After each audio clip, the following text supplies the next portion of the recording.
સુરેન્દ્રનગર જિલ્લામાં આજથી પવિત્ર શ્રાવણ માસનો ભક્તિભાવપૂર્વક પ્રારંભ થયો છે। જિલ્લાના ગામ દેવતા હાટકેશ્વર મહાદેવજીના મંદિરે દર્શન માટે ભક્તોની લાંબી કતારો જોવા મળી। હર હર મહાદેવના નાદ સાથે સમગ્ર જિલ્લાના શિવ મંદિરો તે ગુંજી ઉઠ્યા।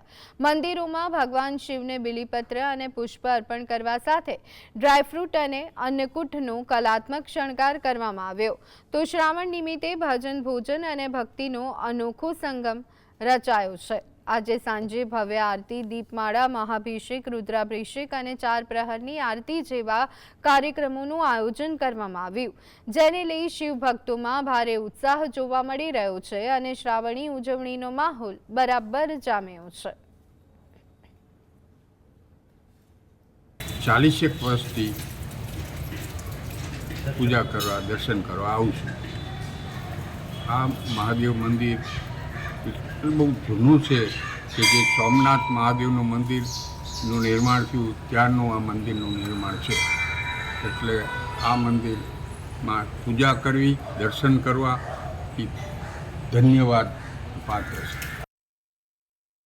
162 વર્ષ જૂનું આ મંદિર છે, જેને ગ્રામ દેવતા કહેવામાં આવે છે।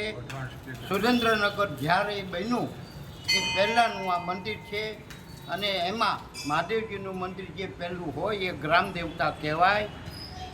જેથી આ હાટકેશ્વર મહાદેવ ગ્રામ દેવતા કહેવાય અને તે બધાની મનોકામના પૂરી કરે છે।